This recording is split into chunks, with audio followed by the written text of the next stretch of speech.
So I think somebody out there knows how to juggle, right? I mean, no, we'll be fine. We've got a great day and a great panel of people who really know a lot about an important but not particularly well recognized subject, and that is the subject of electric transmission and how that ties into the modernization of the grid, to the greening of the energy systems in the U.S., to the greater efficiencies and demand-side participation that new technologies are making possible. And Americans for a Clean Energy Grid is a project of the Energy Future Coalition, which itself is a subpart of the UN Foundation. And the goal is really to build an awareness and a group of citizens and participants and stakeholders who really understand the extent to which a modern grid and a modern society, which is utterly dependent on electricity and on improved reliability and power quality, itself depends on building the electric transmission that's needed to integrate the grid, to allow full participation of resources on the supply side as well, on the demand side as well as the supply side, and to make available the more distant resources of clean energy that the U.S. is so lavishly endowed with. So we've been holding gatherings of this sort in different areas, and this is our opportunity to take a look at the southeastern U.S. We were asked on our phone calls, with panels, well, how do you define the Southeast? And I think the working definition we came up with, well, it's everything south of PJM, east of SPP, and we'll include energy. So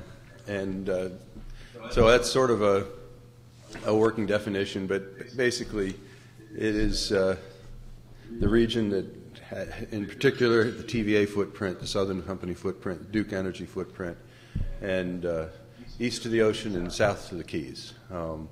So I'm very, very pleased that you're here, and I think we'll have a great day. Urge you all to be active participants in this meeting. It's not going to be too large a crowd to get up and ask a question and make a comment, and we're trying to leave the time to do that. And believe me, we're going to have the right people in front of you to answer those questions or give you a thoughtful response to those comments. But my first pleasure is to introduce Jim Rossi of Vanderbilt Law School, who is our co-host and collaborator in putting this on, and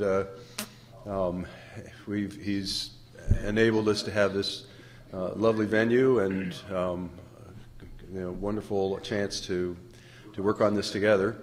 But actually, going in order of the program, I'm going to start with Jimmy Gladfeldy.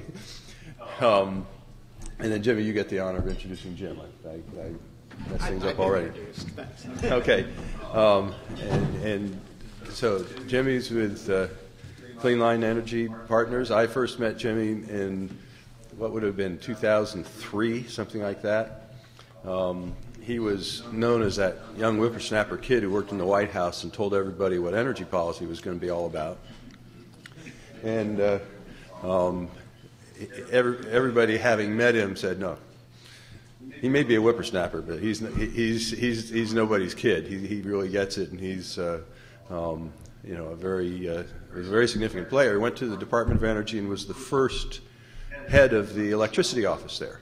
Set it up, basically created it when they didn't have one, and essentially gave it and led it in creating its mission. And so now he's back in the private sector making it happen. So and Clean Line, we're very pleased, is a co-sponsor and a big help to us in putting this event on. And it's not purely by coincidence that they have projects that would move clean energy into this region. Thank you, John. I appreciate all of your efforts, both in the public and private sectors. John has been a leader kind of in the clean energy movement for a long, long time, and Probably fair to say that we were on different sides of the issue, on different sides of many issues, but it is nice to say that we can come together on clean energy and on transmission. The need for transmission is apparent. You know, every report that you look at from IEEE to EEI to different utilities, but going back many, many years, say that we need more investment in transmission. Congress knew that in 2003 and 2005 when they passed the energy bill, and we've had a very, very strong uptick in transmission. And that's a positive thing. We have to build this highway to allow least cost resources to get to load. And it's really important as our resource diversity changes. Renewables prices are coming down, obviously. The gas revolution is something we've never seen before. But we need to facilitate that, just like a highway system does, just like the telecommunications system does and the Internet. So we appreciate this venue. As John said, it's probably not going to be a huge crowd today, but there are some great leaders here, some great visionaries here. We believe that this is the beginning process in the Southeast. TVA has been a leader on doing many firsts. Building the 500 kV transmission system was one of them that I think is maybe overlooked by a lot of those that are not in the transmission system, but was a profound and very revolutionary kind of development in the transmission world. So we appreciate TVA, and we appreciate Terry and David Till, who are here, who we'll hear from them. But I just want to say thank you all for being here. We hope this is not the end of the dialogue, but the beginning of the dialogue.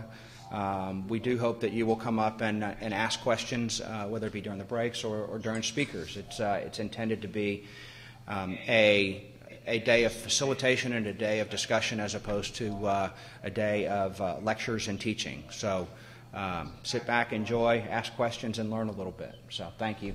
Jim, look forward to your comments and opening us up, and then we'll get to our keynote speaker. So thank you all. Thank you, Jimmy, and thanks,